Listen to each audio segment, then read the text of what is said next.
Assalamualaikum warahmatullahi wabarakatuh. Terima kasih dan salam sejahtera buat kita semua. Perkenalkan, nama saya Taufan Alam, staf pengajar dari Departemen Budidaya Pertanian Fakultas Pertanian UGM. Di sini saya akan memberikan materi yang sangat menarik, yaitu terkait dengan vertikultur. Saya beri judul vertikultur sebagai alternatif bertani di lahan sempit. Nah, kenapa vertikultur dewasa ini banyak dikembangkan? Itu kita ketahui bahwa lahan semakin lama semakin menyempit, terutama di perkotaan dan perumahan. Seperti kita ketahui bahwa di Jakarta, di Bandung, Yogyakarta, Surabaya, dan kota-kota besar yang lain, space antar gedung, space antar perkantoran, perumahan itu sangat rapat. Nah, disinilah peran dari vertikultur itu sendiri untuk memenuhi kebutuhan sayur sehat untuk sehari-hari. Nah, selain itu fungsi dari vertikultur bisa digunakan sebagai mempercantik bangunan, ruangan, atau taman. Kita lihat gambar yang di sebelah kiri, di antara gedung bertingkat ada space yang digunakan untuk vertikultur. Di sini sebagai zona hijau dan sebagai pemenuhan kebutuhan sayuran sehat. Di samping itu, vertikultur di sini bisa sebagai penyerap CO2 yang nantinya akan dirubah menjadi O2 yang digunakan oleh manusia. Nah, apa itu vertikultur?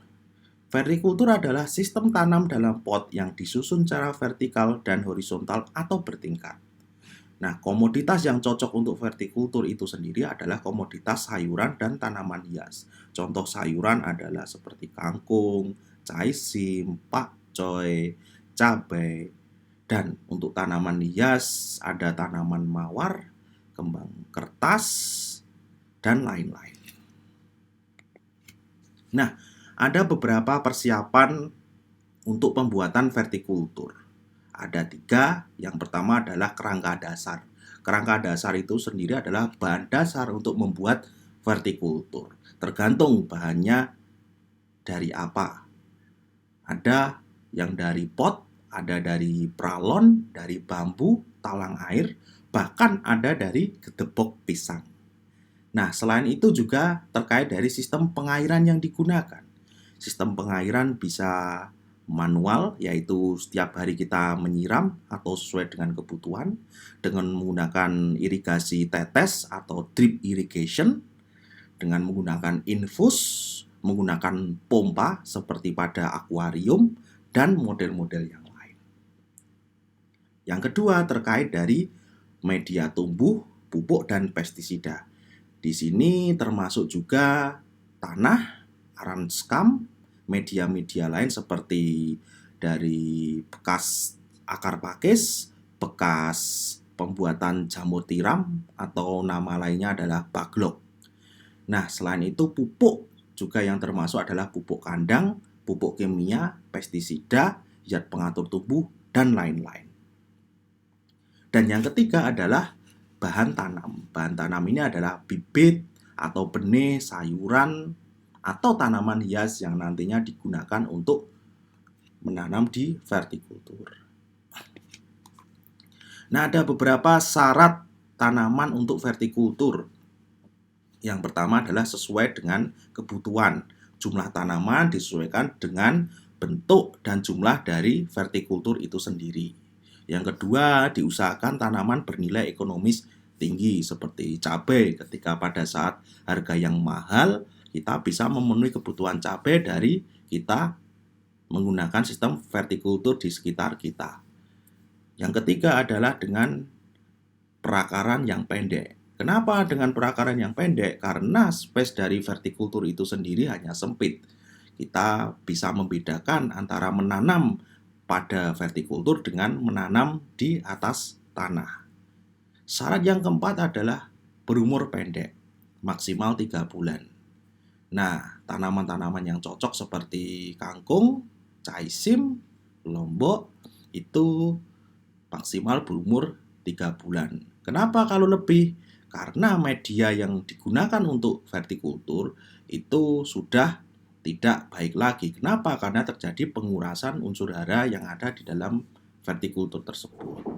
Dan yang terakhir adalah pemilihan dari jenis sayuran dan tanaman hias. Di sini untuk tanaman-tanaman pangan tidak disarankan untuk vertikultur.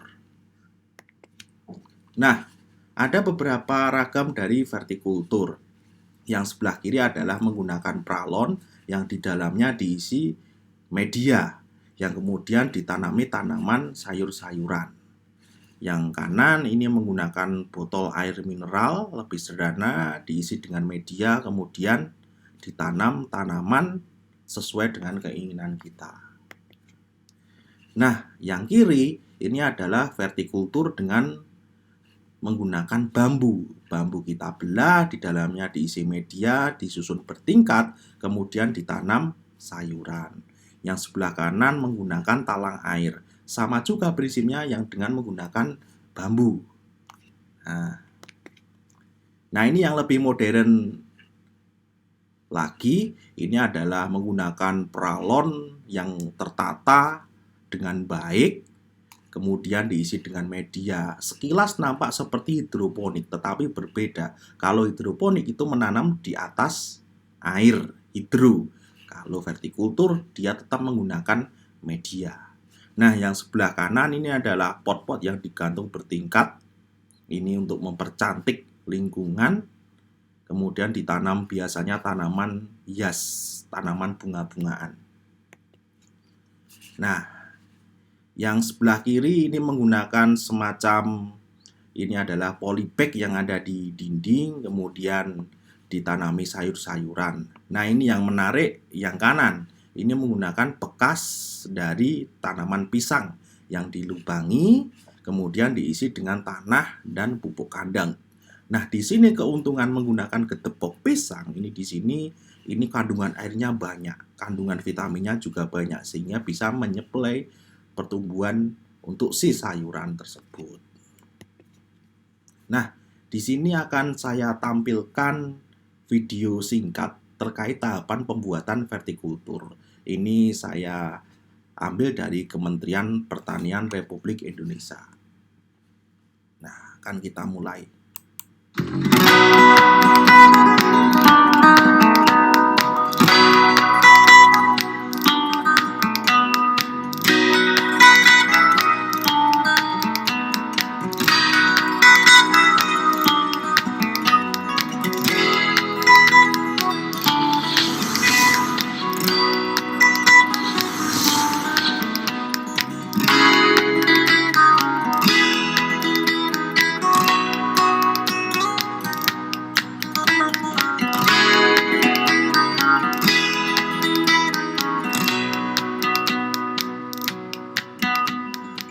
Perkenalkan, nama saya Muhammad Rizky Ramadhani, sering dipanggil Mas Kinoy di sini.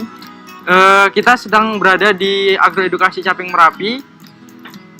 Di sini kita akan membahas video lanjutan dari video minggu lalu tentang food garden. Ada beberapa komponen yang ada di food garden ini. Yang pertama yaitu ada vertikultur. Vertikultur di sini terbuat dari paralon bekas. Ada juga beberapa tanaman-tanaman yang terdiri dari tanaman herbal, tanaman sayur, serta berbagai tanaman dengan jenis yang lainnya. Hari ini kita akan membahas tentang bagaimana cara pembuatan media tanam yang akan diletakkan pada salah satu komponen food garden, yaitu vertical culture yang terbuat dari paralon. Adapun di sini medianya yaitu yang pertama ada sekam. Sekam ini sudah mengalami proses fermentasi. Lalu ada kotoran ternak, yaitu yang di sini yang kita gunakan kotoran ternak sapi yang sudah disaring. Dan ada juga kita sediakan pasir ataupun tanah. Untuk media tanam sendiri perbandingannya yaitu 1:1. Satu sekam, satu pupuk kandang yang sudah difermentasi, dan tanah, disesuaikan dengan apa yang ada di sekitar lingkungan kita, seperti itu. untuk tempat media tanamnya kita gunakan paralon ukuran 4-6 inci dengan lubang yaitu 21 lubang. Lalu untuk membuat lubangnya yaitu dengan cara disongket menggunakan alat sehingga terbentuk sebuah lubang. Di sini 21 lubang ini bisa kita fungsikan untuk berbagai jenis tanaman. Seperti ada pakcoy, ada selada. Selada juga ada berbagai macam jenisnya, ada 4 jenis selada. Lalu bisa loncang dan seledri seperti itu. Untuk vertical culture sendiri fungsinya yaitu untuk menghemat lahan. Ketika kita di rumah dengan keadaan lahan yang minim, kita menggunakan bahan-bahan seadanya dengan paralon bekas ataupun tempat cat. Yang di sini kita menggunakan paralon yang bekas, diberikan lubang dan media tanam yang sederhana, kita dapat memenuhi khususnya untuk kebutuhan keluarga seperti itu. Oke, selanjutnya kita akan melakukan pencampuran media tanam yang akan kita masukkan nantinya ke vertikultur paralon. Dimulai dari penuangan sekam.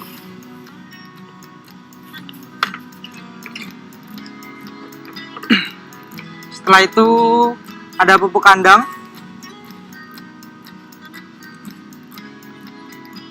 Dan yang terakhir ada pasir atau tanah. Oke, langsung kita campur. Kita campur sampai rata. Dalam hal ini sekam kita gunakan sebagai pori media. Dan pupuk kandangnya sendiri yaitu fungsinya adalah untuk menambah nutrisi tambahan bagi tanaman. Setelah menyampur dan sudah tercampur, kita langsung masukkan ke media vertikulturnya. Langsung saja kita masukkan ke dalam vertikultur yang sudah kita sediakan sesuai dengan kebutuhan ukuran vertikultur yang sudah kita sediakan.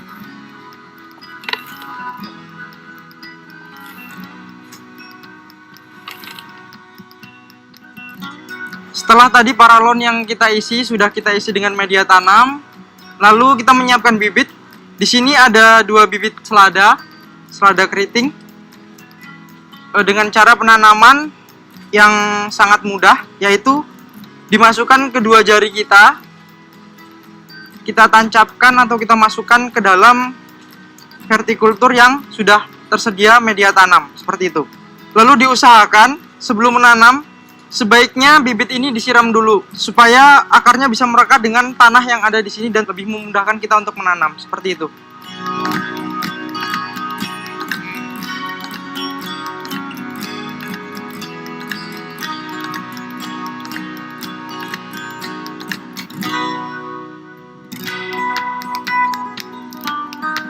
Pemanenan kita lakukan 3-4 minggu setelah bibit ini ditanam. Kalau dijumlahkan dengan pembenihan artinya bisa 1-1,5 bulan seperti itu. Ini sudah bisa kita konsumsi ataupun yang ingin dijual dengan kebutuhan yang melimpah bisa dikonsumsi seperti itu.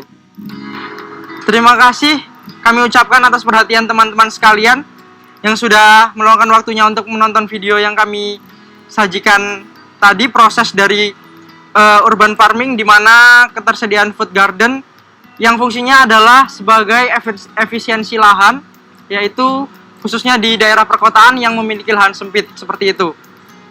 Semoga video yang kami sajikan bisa bermanfaat. Pertanian Indonesia maju.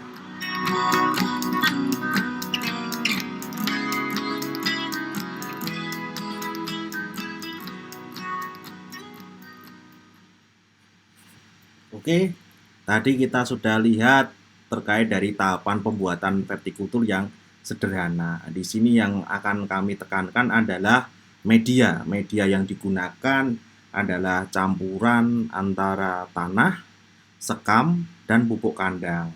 Nah, ketika kita menggunakan komoditas yang berumur pendek, kita tidak usah menggunakan input pupuk kimia. Di situ juga tanaman akan lebih hijau, tanaman juga akan lebih sehat ketika dikonsumsi oleh kita.